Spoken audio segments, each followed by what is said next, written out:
Divine Thoughts, a journey to the innermost recesses of our soul. മിശിഹായിൽ ഏറ്റവും സ്നേഹം നിറഞ്ഞ സഹോദരീ സഹോദരന്മാരെ, ഇന്നത്തെ ദൈവവചനം നമ്മുടെ ക്രൈസ്തവ ജീവിതത്തിലെ ഒരു അടിസ്ഥാന സത്യം നമ്മെ പഠിപ്പിക്കുന്നു. ദൈവം എല്ലാവരെയും ഒരുപോലെ സൃഷ്ടിച്ചിട്ടില്ല. എന്നാൽ എല്ലാവരെയും ഒരേ സ്നേഹത്തോടെയും ഒരേ ലക്ഷ്യത്തോടെയും വിളിച്ചിരിക്കുന്നു. ഓരോരുത്തർക്കും വ്യത്യസ്തമായ കഴിവുകളും ശുശ്രൂഷകളും ജീവിത വിളികളും നൽകിയിരിക്കുന്നു. എന്നാൽ ആ വൈവിധ്യത്തിൻ്റെ കേന്ദ്രത്തിൽ ഒരേ വ്യക്തിയാണുള്ളത്, യേശു ക്രിസ്തു. ഇന്നത്തെ 4 വായനകളും ഒരേ സന്ദേശം നമുക്ക് നൽകുന്നു. ശുശ്രൂഷയുടെ തിരക്കിൽ ദൈവത്തെ നഷ്ടപ്പെടുത്തരുത്. ദൈവ സാന്നിധ്യത്തിൽ നിന്നാണ് എല്ലാ ശുശ്രൂഷകളും ആരംഭിക്കേണ്ടത്. ആദ്യ വായനയിൽ റൂത്ത് പറയുന്ന വാക്കുകൾ വിശുദ്ധ ഗ്രന്ഥത്തിലെ ഏറ്റവും മനോഹരമായ വിശ്വസ്തതയുടെ പ്രഖ്യാപനമാണ്.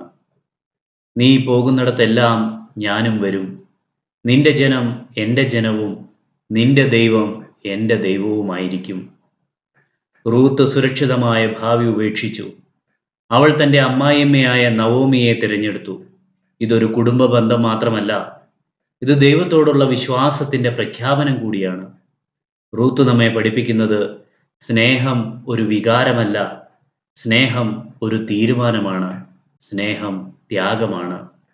വിശുദ്ധ അഗസ്തീൻ പറയുന്നു, love has hands to help others and feet to hasten to the poor. സ്നേഹത്തിന് മറ്റുള്ളവരെ സഹായിക്കുന്ന കൈകളുണ്ട്. റൂത്തിന്റെ ശുശ്രൂഷ ദൈവം അനുഗ്രഹിച്ചു. അവൾ പിന്നീട് ദാവീദ് രാജാവിൻ്റെ പൂർവികയും യേശുവിൻ്റെ വംശാവലിയിലെ അംഗവുമായി. ദൈവം ഒരിക്കലും വിശ്വസ്തത വെറുതെയാക്കുന്നില്ല. ഇന്നത്തെ 2ാം വായനയിൽ പ്രഭാഷകൻ പറയുന്നു, സൂര്യൻ്റെ പ്രകാശം എല്ലായിടത്തും ഒരുപോലെയല്ല. ദൈവം പ്രകൃതിയിലും മനുഷ്യരിലും വൈവിധ്യം സൃഷ്ടിച്ചു.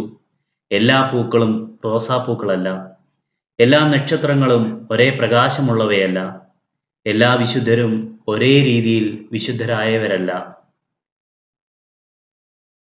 കത്തോലിക്ക തിരുസഭയുടെ മതബോധന ഗ്രന്ഥം പഠിപ്പിക്കുന്നു, ദൈവം മനുഷ്യർക്കിടയിൽ വ്യത്യസ്ത കഴിവുകളും അനുഗ്രഹങ്ങളും നൽകിയിരിക്കുന്നു.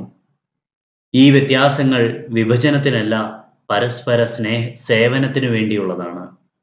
നമ്മുടെ കഴിവുകൾ മറ്റുള്ളവരെക്കാൾ വലിയവരാണ് എന്ന് നമ്മെ കരുതുവാനായി സഹായിക്കേണ്ടവയല്ല. അതുപോലെ എനിക്കൊന്നും ചെയ്യാനാവില്ല എന്ന് കരുതുകയും പാടില്ല. വിശുദ്ധ പൗലോസ് പറയുന്നു, നമുക്ക് ലഭിച്ച കൃപയ്ക്കനുസരിച്ച് വ്യത്യസ്ത വരങ്ങളുണ്ട്.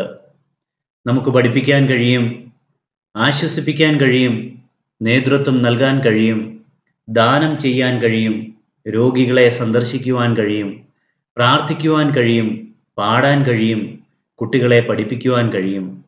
എല്ലാം ദൈവത്തിൻ്റെ വരങ്ങളാണ്.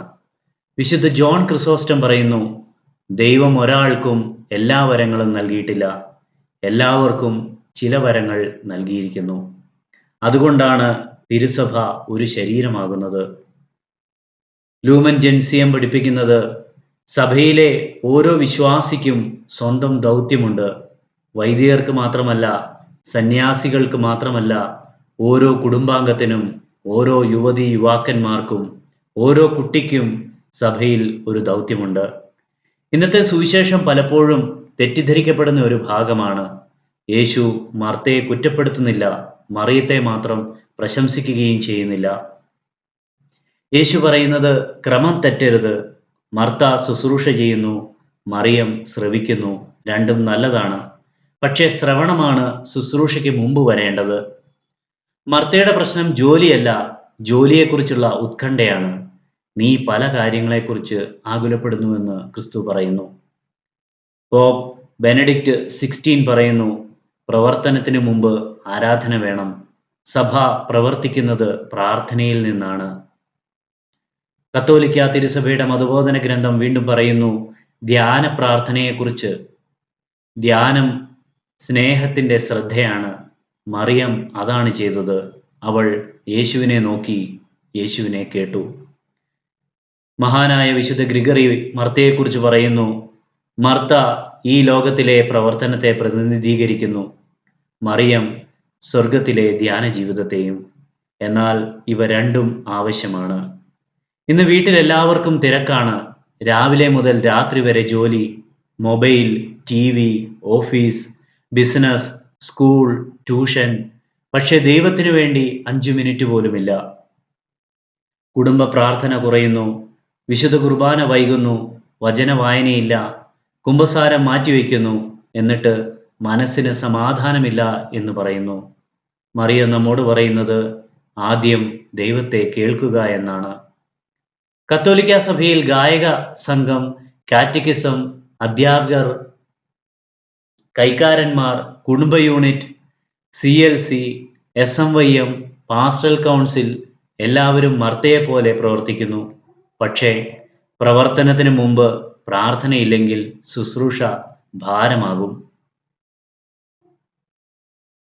ഇവാഞ്ചലി ഗൗദ്യം പറയുന്നു, യേശുവുമായുള്ള വ്യക്തിപരമായ സൗഹൃദമില്ലാതെ മിഷൻ നിലനിൽക്കുകയില്ല എന്ന്. ശുശ്രൂഷ ചെയ്യുന്നവരുടെ ഏറ്റവും വലിയ പരീക്ഷണം ദൈവത്തിനു വേണ്ടി ജോലി ചെയ്യുമ്പോൾ ദൈവത്തോടൊപ്പം സമയം ചെലവഴിക്കാതിരിക്കുക എന്നതാണ്. വൈദികർക്കും സന്യാസികൾക്കും കാറ്റക്കിസ്റ്റുകൾക്കും ഇത് ഒരു വലിയ മുന്നറിയിപ്പാണ്. കൽക്കട്ടയിലെ വിശുദ്ധ തെരേസ പറയുന്നു, we are not social workers, we are contemplative in the heart of the world. വിശുദ്ധ ഫ്രാൻസിസ് അസീസി ദിവസം മണിക്കൂറുകൾ പ്രാർത്ഥിച്ചു, അതുകൊണ്ടാണ് ലോകത്തെ മാറ്റിയത്. വിശുദ്ധ അൽഫോൻസ പറയുന്നു, പ്രാർത്ഥിക്കുന്നവൻ രക്ഷപ്പെടും.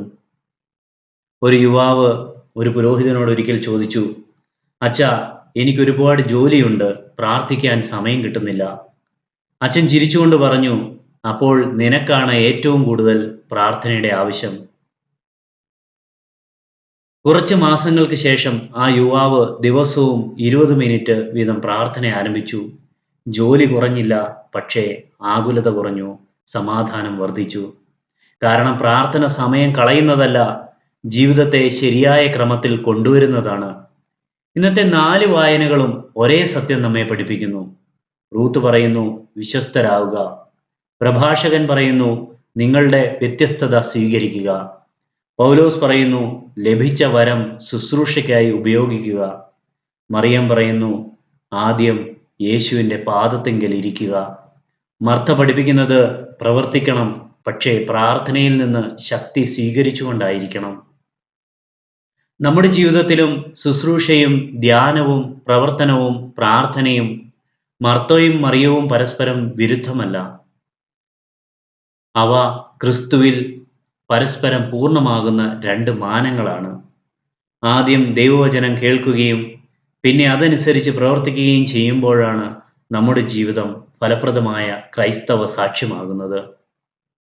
സ്നേഹനിധിയായ സ്വർഗീയ പിതാവേ, റൂത്തിൻ്റേതുപോലുള്ള വിശ്വസ്തതയും മറിയത്തിൻ്റെ ശ്രവണ ഹൃദയവും മർത്തയുടെ സേവന സന്നദ്ധതയും ഞങ്ങൾക്ക് ദാനമായി നൽകണമേ. ഞങ്ങളുടെ തിരക്കുകൾക്കിടയിൽ അങ്ങയുടെ സ്വരം കേൾക്കുവാൻ ഞങ്ങളെ പഠിപ്പിക്കണമേ. ഞങ്ങൾക്ക് ലഭിച്ച അനുഗ്രഹങ്ങളും കഴിവുകളും സ്വാർത്ഥതയ്ക്കല്ല, സഭയുടെയും സഹോദരങ്ങളുടെയും നന്മയ്ക്കായി ഉപയോഗിക്കുവാൻ പരിശുദ്ധാത്മാവിനാൽ ഞങ്ങളെ നയിക്കണമേ. ഞങ്ങളുടെ കുടുംബങ്ങളെ പ്രാർത്ഥനയുടെ ഭവനങ്ങളാക്കുകയും നമ്മുടെ ഇടവകയെ സ്നേഹത്തിലും ഐക്യത്തിലും വളർത്തുകയും ചെയ്യണമേ. വിശുദ്ധ കുർബാനയിലും ദൈവവചനത്തിലും ശക്തി പ്രാപിച്ച് ലോകത്തിൽ അങ്ങയുടെ സാക്ഷികളായി ജീവിക്കുവാൻ ഞങ്ങളെ അനുഗ്രഹിക്കണമേ. ആമേൻ.